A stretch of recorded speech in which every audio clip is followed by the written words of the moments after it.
This is the Analog Gamers Podcast with your hosts. I'm Shane. And I'm Brent. I'm Frank.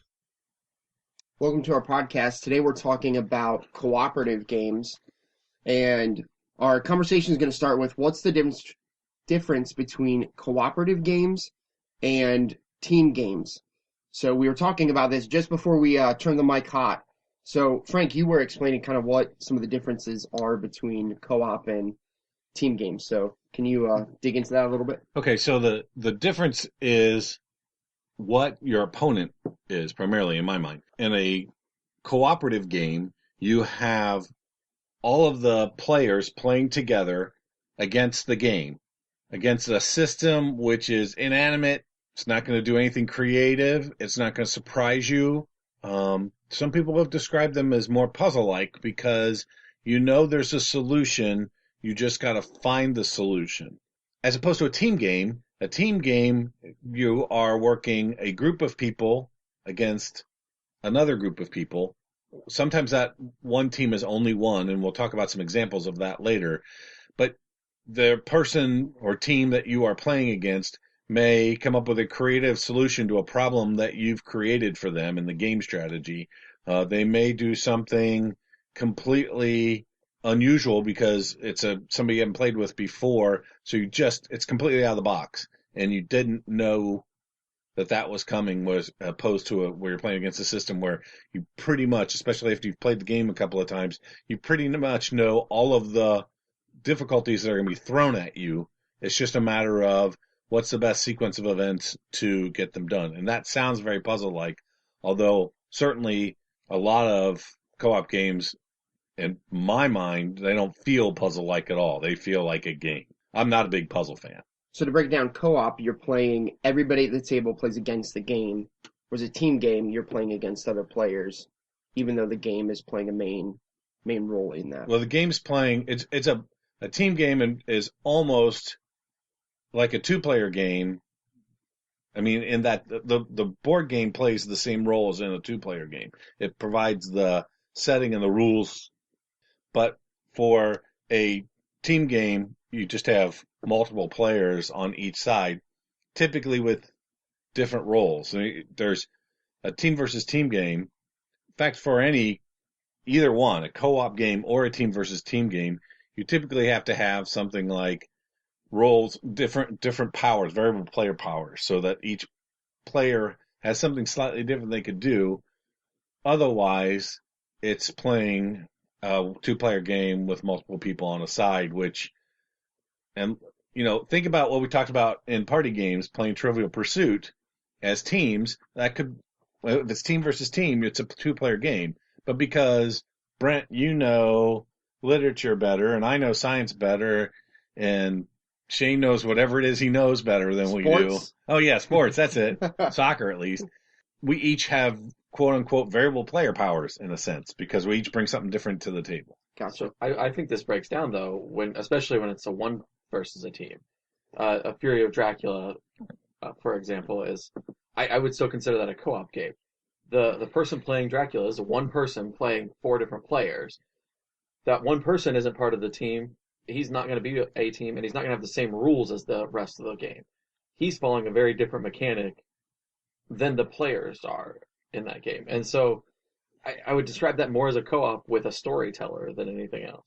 I think the complication with Fury of Dracula as a co-op is that the win condition for all of the hunters. So in Fury of Dracula, most of the players are playing hunters who are hunting down the character of Dracula all across Europe. There are, correct me if I'm wrong, but there are two ways to lose. Either Dracula and everybody dies, Dracula kills everybody, or the timer runs out on the game. No. That's completely wrong. No, not completely wrong. The timer runs out. That's one. The other win condition is Dracula sows enough chaos by gaining enough victory points. Okay, to win the game. And the timer doesn't actually runs out. What happens is it periodically, just for surviving this long, Dracula gets victory points. And ultimately, the only win condition end game and win condition is victory points if Dracula wins. But timing is one of the ways he gets victory points. I've clearly never played Dracula in Fury of Dracula, so I don't pay attention to that much. Have you ever played the game? I have several times. I'm always a hunter. I don't though. think I was ever in So- it with you. Apparently No. not a successful hunter at that. So I feel like one of the main win conditions of co-op games, of the win conditions for the game, is that some type of timer runs out. So if you think of like Forbidden Island, that timer is all of the little pieces that represent the places on the island falling off the board. Or if you think of a game like Pandemic, the timer is the spreading of the diseases. So it seems to me like in co-op games, the game wins by some type of timer mechanism running out. Whereas in Fury of Dracula, one player is actively maneuvering that timer or maneuvering for the win. So there are definitely strong co-op elements, but because the game isn't driven purely by a timer but by a player, it feels less like a pure co-op game and more kind of like that team game element. See, when I think of co-op, so I think more about the cooperation that's happening between the players, and that's what's going on in any one versus team game, is that the rest of the team should be cooperating. If they're not, then they're not playing a cooperative anyways, regardless of what game they're playing. But should be working together to try to solve a problem, regardless of whether that problem is smarter because there's someone on the other end of that problem. So would you say that this kind of team versus one is kind of like a sub-genre of the co-op games? I would. I can definitely see that. So I think it bears Okay. keeping in mind too. I can go with that. I think it bears keeping in mind too that another genre of co-op is role-playing games. So a game like Pathfinder or D&D. But we're actually going to talk about that in a following episode. So we're not going to dig too much into role-playing as co-op games. One of my favorite co-op games is Shadows over Camelot, which I don't think either of you have played before. I have not. not. So Shadows over Camelot, you're acting as one of the Knights of the Round Table to complete different quests that the king sends you on before the darkness takes over the realm. So you're trying to find the Holy Grail, or trying to get fight the Picts, or try not to let your castle be put under siege. And so you're all working together. Something that game introduces is the traitor mechanic. So potentially in a game of Shadows over Camelot, there's going to be one player who secretively has their own win condition. So if they can maneuver the game to where everybody else loses, they can actually win. And in Shadows over Camelot, there is a time where you can reveal yourself as the traitor to really seek that win condition. Have any of you played another co-op game with the traitor mechanic in it? Betrayal at House on the Hill is that way.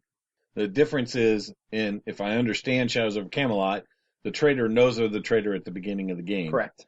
Betrayal at House on the Hill, it's a think B-grade horror movie thing, and you're all running around the house Scooby-Doo style, picking up items, and omens happen, and eventually, because of the number of omens that have happened, someone, typically the person who finds that last omen, will become the traitor, and they'll turn into a werewolf or a vampire or bats from hell or something, and they will then turn to kill everyone else in the game or be killed, and that's what determines which side. So it goes from a fully cooperative game, because at first, because you don't know who the traitor is going to be, you really are all working together, and then changes with the traitor revelation to a team versus one game at the end. Although I've been told that there are scenarios in it where it is a fully cooperative team versus game scenario, but I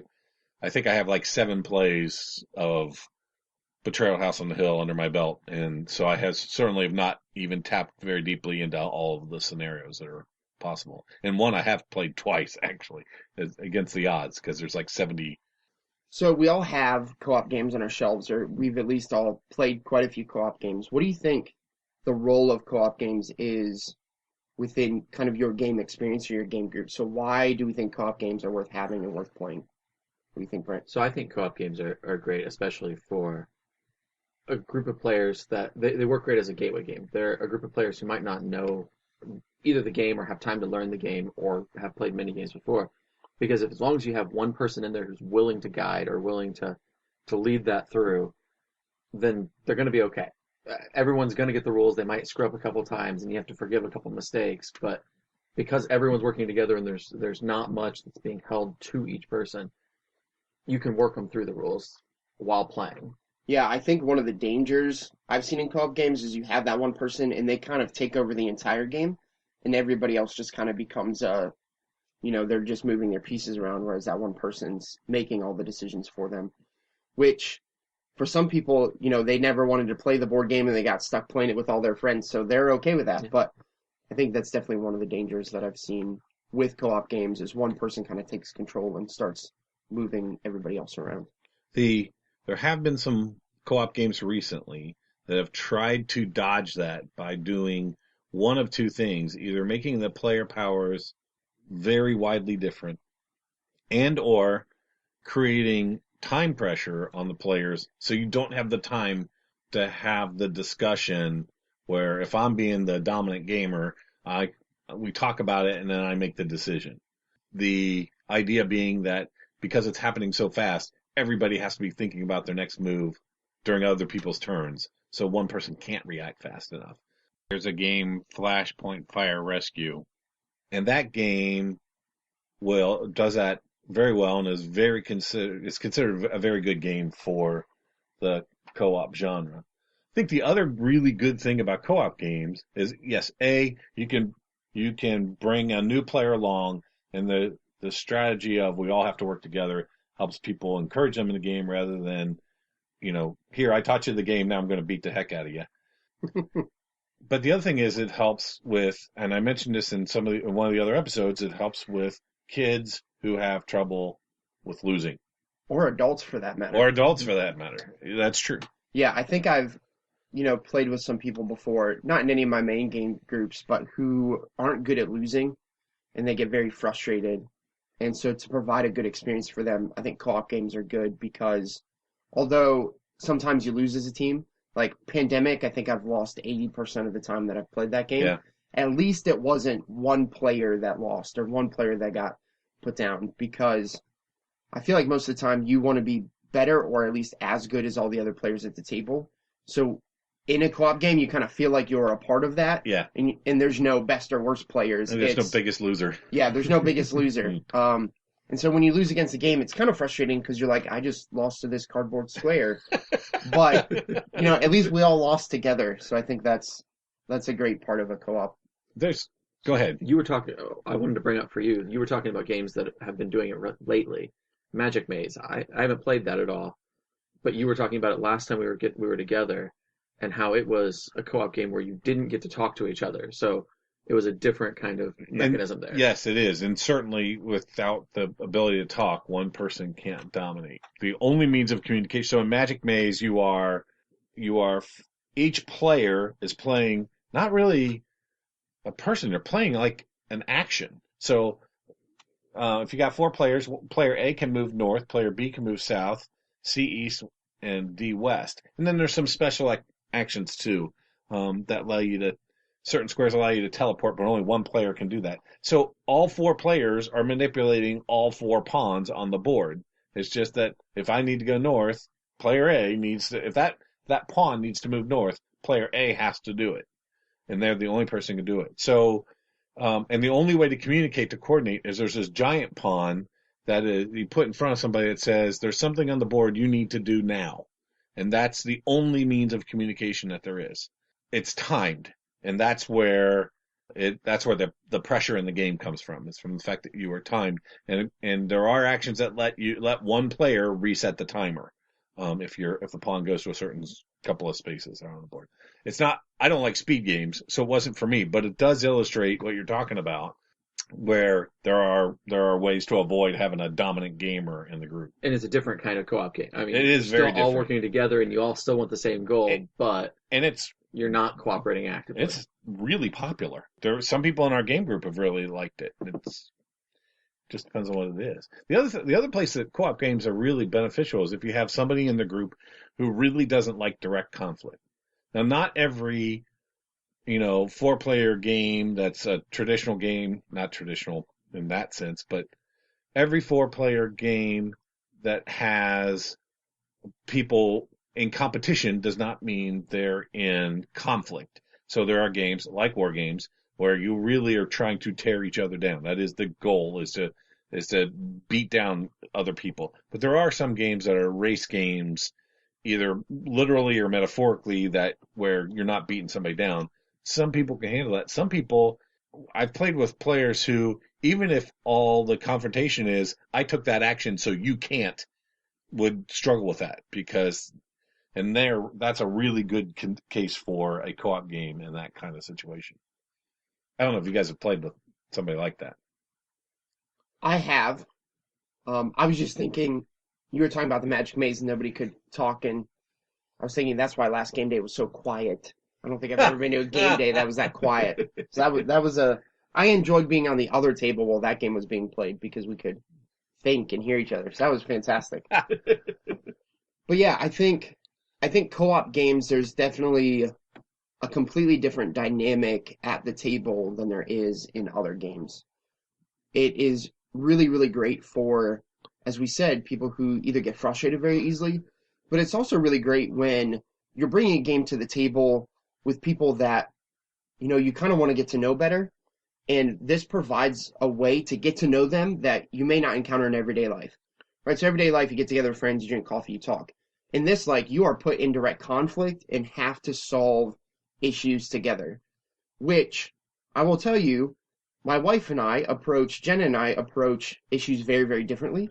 And so sometimes in co-op games, we're stuck just looking at each other, trying to figure out who's going to do what because, we have completely different ideas on what should happen.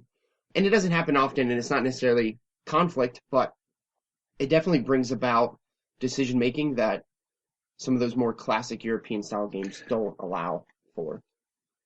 One of the ironic parts I think happens in co-op games is you go in saying we're all going to work together to do this, and then there's conflict when people can't agree what the correct course of action is as a team. Non-game conflict.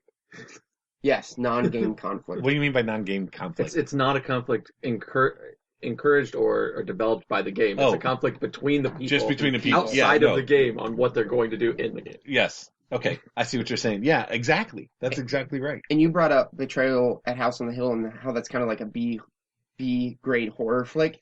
And it makes me think of that, you have a group of these people in a house and then they all have different ideas on how to escape from the house and how to get out in these B great horror movies, right? And the stupid girl goes and runs off by herself and she gets killed. And, the smart person's like, let's strategize. And nobody else wants to strategize. And there's a muscle guy who just wants to beat. And so it's almost like that in co-op games of everybody has a role and there's kind of all these different ideas of how to get to where you're accomplishing.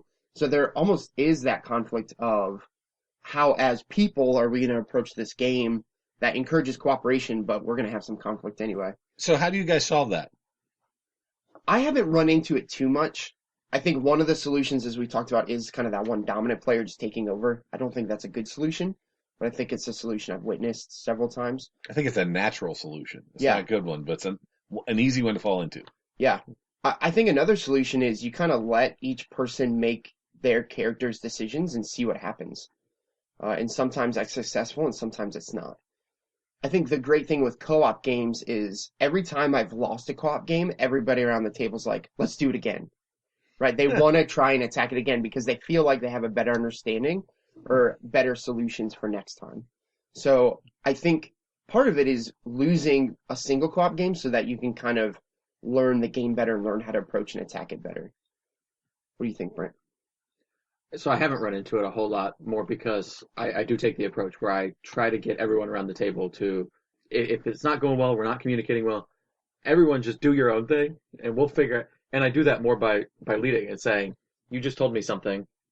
Nope, that's not what I was planning to do. I'm not going to. And I flat out tell the person, I'm going to play my character how I want to play him and you're going to have to just deal with what I do. And that kind of sometimes leads the way for other people to say, okay, I can do that too. I don't have to listen to that dominant player trying to guide me. And as long as I still get close, we can show them later that the way that they wanted to go or how they wanted to do it wasn't the only way to win. I have a tendency to try and say, okay, when it's getting to that point where it's getting more contentious or something like that, I have a tendency to say, okay, Brent, you have 3 options that I see after all this discussion. You can do A, you can do B, you can do C. In the end, it really is up to you. It's your character. You have to do what you think is best. regardless of what the rest of us are saying, and try and just give them back, let them know it's okay to make a decision that runs contrary to other people, especially since you're probably not going to make everybody happy, right? And that's where I think it's interesting, where you have a co-op game that not everything's known. So a Forbidden Island, you know everything that's on the table. Everyone knows every card that everyone has. But in the team versus one kind of Dracula game, because there's another player at the table that you're trying to hide information from, people might be giving you ideas and trying to guide you, but they might not know what you have and what you're actually sitting there planning for later. Especially if you're trying to play Fury of Dracula in any reasonable time frame, because I played it where all of the hunters share every piece of information, and it was painful because it just took forever. But third edition made it so, and I don't know about second edition, I haven't read the rules all the way, made it so that if you share information of what cards you have, that means that you also have to tell Dracula. Really? So we generally don't play with that the first time, because if we have new players, we want them to be able to figure out what's going on. You need to help them figure out But the second and third time, no. If you share what you have, you're sharing with Dracula as well. And that means you're giving up some piece of potential information that's helpful. Might be really useful to Dracula. So actually, you have to think on your own. I don't think that's in second edition Fury of Dracula, but I would be willing to make that a house rule because I think that's a good way to do it. Well, and I think this kind of acting on your own rather than necessarily always as a team, I think it adds a lot more flavor and a lot more excitement to the game, because you don't necessarily know what your teammate is going to decide, which really simulates reality more, right? Like anytime you're in a group of people, everybody's going to kind of do what they want. Sometimes that means fall in line with the team, and sometimes that means go off on their own. And as I said, we're going to talk about role-playing later. However, Brent, you were Dungeon Master for a game of D&D that, a group of us friends played, and I had a character who was a wizard, and, kind of the slogan for my wizard became, run away, because I just constantly ran away from conflict. And so even though, everybody's co-op and working as a team to the same mission, it kind of felt like my character was kind of a wimp and would kind of run away. So, all the time. So He was, yeah. So, I think the conflict that can arise within a co-op game among the players and among the tension of what is the best solution to beating the game, I think that is really a strength of co-op games. It adds a lot of flavor. It adds a lot of I would agree. Experience to it. Because if everybody just kind of agrees with one person, you do the same thing, it's really then just kind of a one-player game that other people get to move pieces around with. Mm-hmm. And that's not very exciting. So the one I do want to bring up, because I think we all like it and we've all played it together, is Pathfinder card game. Because it's a co-op that each person has their own deck. It's a co-op that in the rules has a way to come back if you lose a scenario. So it covers a lot of these things we've been talking about, and still gives you that cooperative flavor, because every action can be helped by other people. And that one prevents the dominant player thing, because there's no reasonable way that everybody knows what everybody else can do. You've got, by the time you've worked into the game a little bit, your player powers, now you have multiple player powers, and no one is fully aware of somebody else's full complement of player powers. Or what they have at that time. Or what they have in their hand, right? Because you don't have all the powers available all the time. Right. So Pathfinder, the adventure card game, for anybody who knows Pathfinder as an RPG, it's an attempt to take that, put it in a card game, and retain that role-playing game feel. That's an excellent game. All right, guys. So if you could only pick one co-op game to have on your shelf, what would that co-op game? Just one. You can only have one co-op game. What would that one co-op game be? What do you think, Frank? I'd probably still go with Pandemic. I think that's the first one I've had. I may like it. There may be some nostalgia in there. I'm not sure. But the fact is, it's meaty enough for a gamer. I think it's simple enough that I'm not sure I'd want to take it on, me and three newbies. But if you had one or two people who haven't played before, you can use it as a gateway. So I think it covers that span of player experience. I don't know that I've had anybody actually say I didn't like that game. It can suffer from the dominant player. Everybody knows what everybody's player powers are, and if you've played it a few times, you've played those roles, and you have an idea. Unlike Pathfinder, where each character's going to develop uniquely. But I think that's the one I would pick. How about you, Brent? I think I would choose Pathfinder Adventure Card Game, because it's going to be a different game every single time you play it. It is going to be different. By definition, the base rule for each mission set is going to be the same, but what cards end up in each one of those and what cards end up in players' hands and what players are playing, it takes a whole lot of time and a whole lot of investment to actually play, but it's something that's going to be new every time you actually get it to the table. Right. And the spells you get, even if you play the same character in one campaign, the spells you pick up the next campaign are going to be different. And yeah, you're right. That is.